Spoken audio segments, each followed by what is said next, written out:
llamamiento a juicio, antecedentes judiciales, dos fiscales con quienes ninguna relación he tenido a lo largo de mi vida, ambos de larga carrera judicial, no encontraron mérito para acusarme, propusieron preclusión.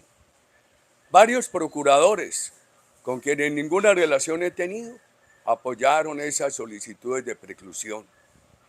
Una juez de la República dijo que el proceso tenía que empezar desde cero, porque la indagatoria de la Corte no es equivalente a la imputación de la Fiscalía. En un fallo de tutela, la Corte Constitucional, en una votación 5-4, asimiló absurdamente la indagatoria a la imputación. El magistrado ponente, Alejandro Linares, filtró la ponencia a un periodista amigo suyo.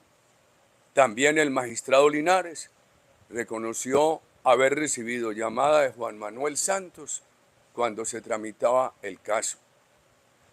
Además de la filtración de la ponencia, el mismo periodista beneficiario transmitía al público las deliberaciones de la Corte Constitucional.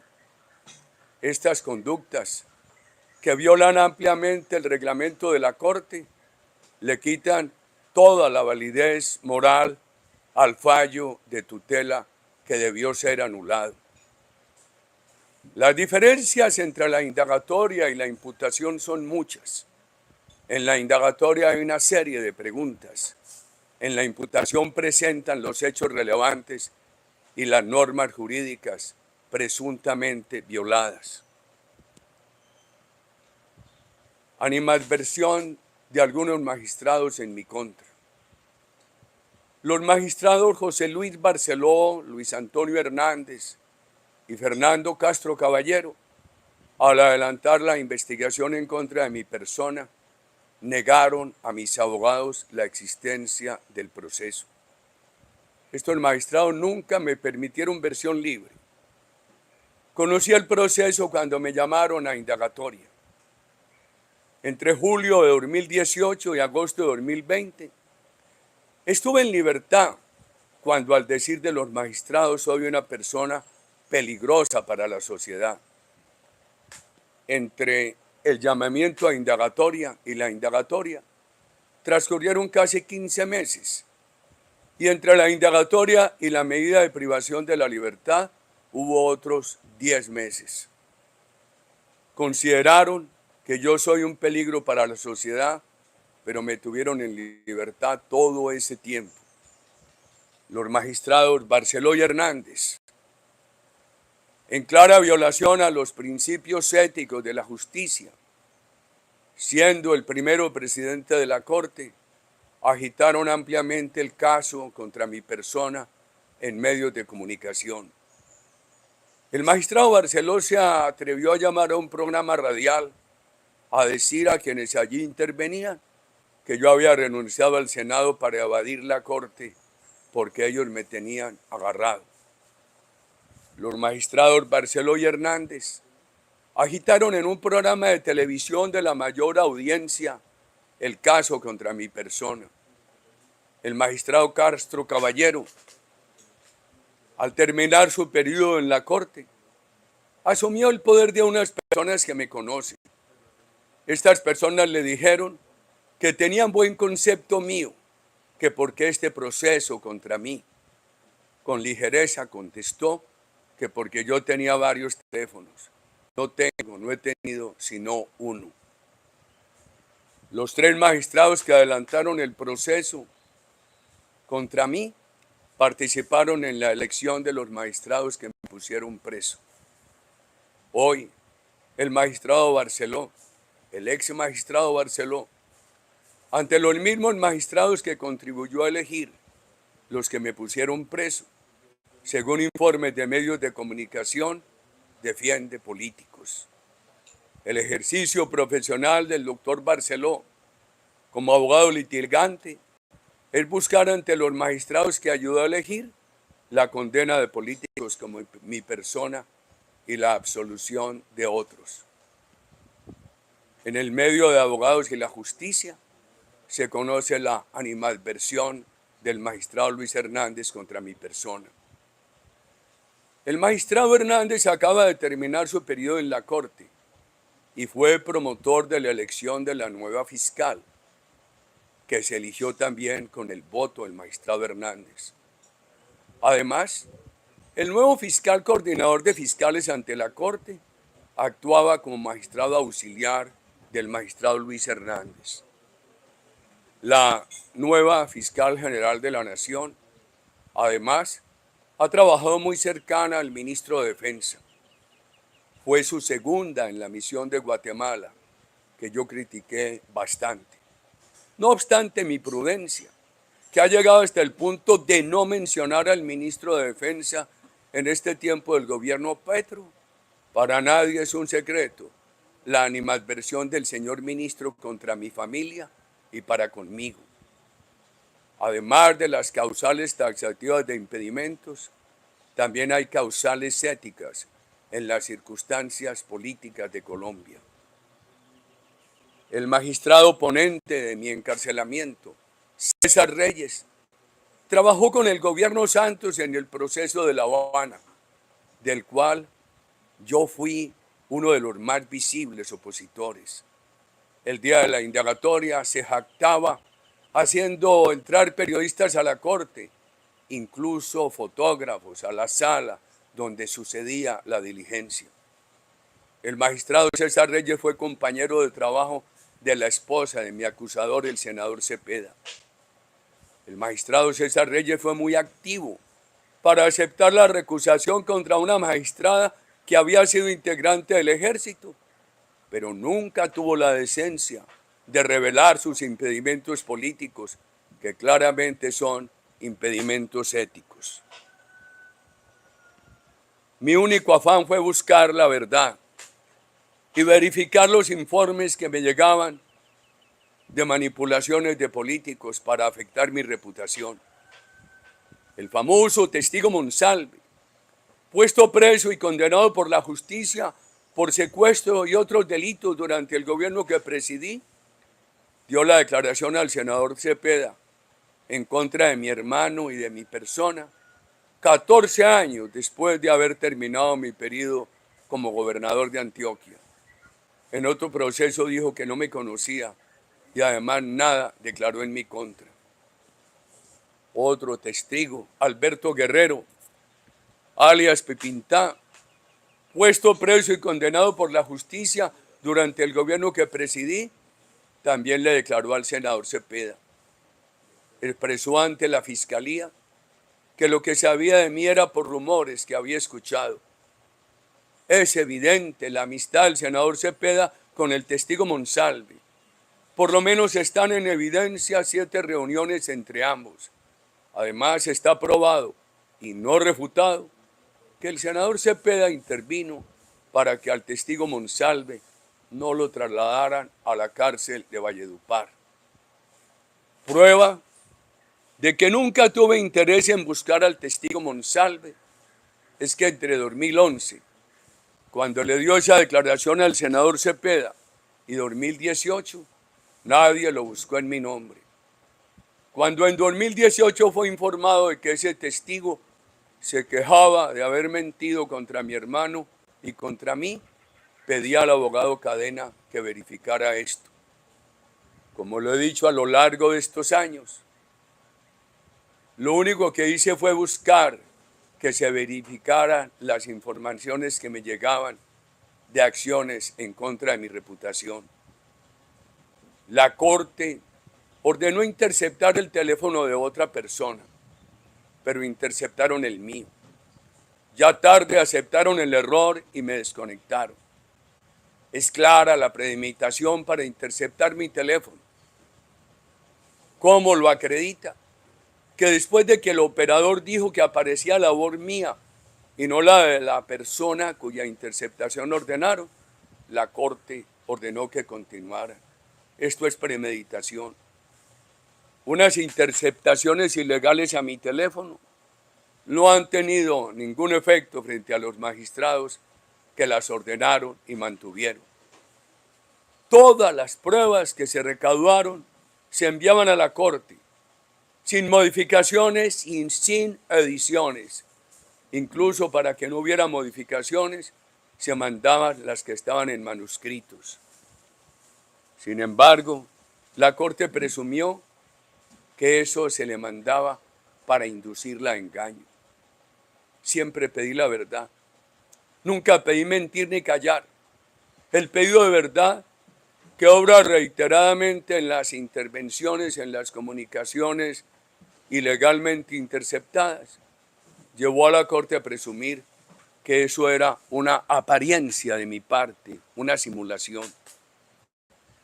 Este juicio lo adelantan por presunciones políticas, por animadversiones personales, por venganzas políticas, sin pruebas que permitan inferir que yo buscaba sobornar testigos o engañar a la justicia.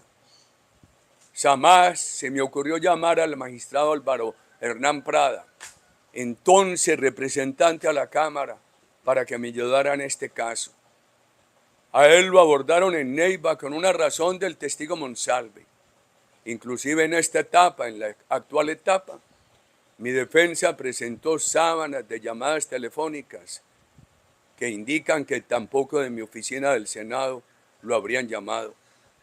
Jamás he involucrado personas a delinquir, menos a personas de la edad de mis hijos. No conozco a Juan Carlos Sierra, el Tuzo. Lo extradité. Las visitas de Cepeda y Piedad Córdoba a cárcel de Estados Unidos son hechos que han tenido notoriedad. Además, con otros paramilitares que han estado recibiendo esas visitas como Mancuso. También han tenido notoriedad que le preguntaron a los paramilitares extraditados por presuntas relaciones mías con el paramilitarismo. Además, ofrecieron beneficios. ¿Qué diferencia en el tratamiento? A mis acusadores les permiten de todo y a mí me acusan sin pruebas por soborno de testigos y engaño a la justicia.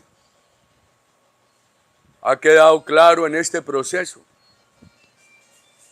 el origen de las menciones que han hecho personas sobre el exfiscal Montealegre, cuya rabia política contra mi persona y mi familia también es notoria. Esta manipulación en contra de mi persona da señales de hacer parte de la motivación para un acuerdo de paz total o para una ley de punto final. Entonces que le perdonen a los delincuentes, como lo hicieron con la FARC, y lo justifiquen con la ficción de perdonar a quienes no hemos delinquido. Con todo esto coincide la traída de Mancuso, a quien yo extradité. Ha sido tanta la manipulación en mi contra que el señor Mancuso no quiso declarar en mi caso, sacando disculpas inaceptables. Tampoco declaró Monsalve ni la supuesta víctima de Yanira. Pero las declaraciones de Monsalve y otros en el juicio contra el doctor Diego Cadena habrían sido más que suficientes para que la Fiscalía desestimara cualquier posibilidad de acusarme. Quieren y necesitan igualar a quien hemos defendido la democracia y la ley con los delincuentes. ¿Dónde están las pruebas contra mi persona? No tienen pruebas para desmentir que el doctor Andrés Arias me dijo en un juzgado de Estados Unidos que en la cárcel donde él se encontraba, personas extraditadas por mi gobierno afirmaban que el caso contra mi hermano era una venganza por la extradición. ¿Acaso yo le inicié el tema al doctor Andrés Arias? No tienen manera de negar que el doctor Abelardo del Espriella, por pedido mío, simplemente confirmó esas versiones con los presos. ¿Acaso yo manipulé al doctor del Espriella? No tienen una sola prueba para decir que yo inicié o manipulé a los presos de Miami. Estas personas, en documento apostillado por el Consulado de Colombia, ofrecieron a la Fiscalía declarar sobre el caso de mi hermano y sobre el asesinato del doctor Álvaro Gómez Hurtado, que está en la impunidad como también está en la impunidad la financiación de Odebrecht a Santos. Reclamo que esas declaraciones la justicia nunca las recibió. No tienen manera de desmentir que fue Vicky Jaramillo, sin intervención alguna de mi parte, quien me informó sobre el propósito del preso Monsalve de corregir la mentira. Por eso pedí al doctor Cadena la verificación. Para acusarme, ignoran que jamás inicié ni concebí ni ordené ofrecer beneficios a presos, menos para que callaran o mintieran. ¿De dónde sacan que yo determiné, con la ayuda de personas, para que se sobornara a testigos o se engañara a la justicia? Mi único antecedente con Juan Carlos Sierra el Tuzo fue extraditarlo. Según la acusación, en este caso yo habría manipulado a Juan Carlos Sierra o a quienes me informaron sobre sus comentarios de la visita de los doctores Cepeda y Córdoba a la cárcel, donde pidieron información de mis vínculos con los paramilitares y ofrecieron beneficio. Me acusan, a pesar de las reiteradas afirmaciones de los doctores Roque Arizmendi y Juan Manuel Aguilar, en el sentido que ellos tomaron la iniciativa de informarme sobre el relato de Sierra el relato que Sierra hacía de la visita carcelaria. Y todo se dio en las circunstancias de tiempos políticos, cuando algunos, como el senador Cepeda, basaban su campaña en el atentado permanente contra mi honra. De esta acusación también se infiere que yo me habría aliado con una fiscal presa que no conozco para que ella me ayudara acusando montajes de los doctores Montealegre y Perdomo. No hay una sola prueba que pueda invocarse para afirmar que la iniciativa fue mía, directamente o indirectamente a través del doctor Cadena. De acuerdo con el esquema general de la acusación, yo habría organizado un complot para que los presos de Cómbita, algunos miembros de la oficina de Envigado, relataran en medio de la discusión política que el senador Cepeda y Mercedes Arroyave, quien ha huido de este proceso, acudieran a preguntarles por mis supuestos vínculos con paramilitares y a ofrecerles beneficios.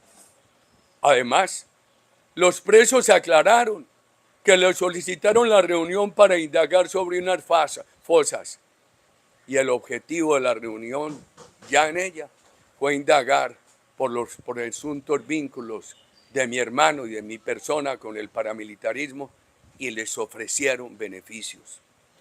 Para acusarme, desestiman todas mis acciones como presidente de la República en contra de la oficina de Envigado.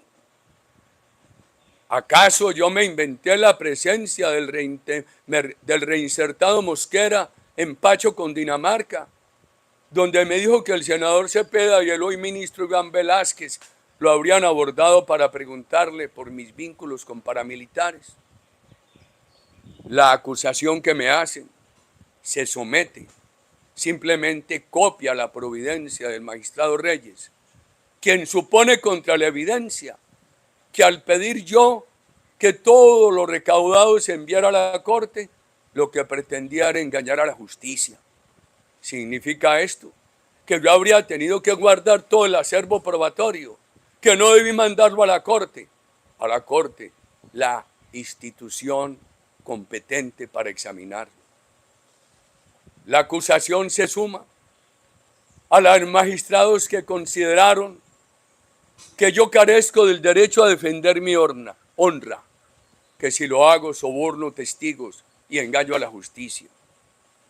Después de las 2 solicitudes fallidas de preclusión, todas las nuevas pruebas practicadas me favorecen. Sin embargo, las desestimaron, me acusan. Me abren las puertas de la cárcel sin prueba, con las pruebas al contrario, por suposiciones, ánimos políticos y la necesidad de igualar a quien no ha delinquido con quien lo ha hecho.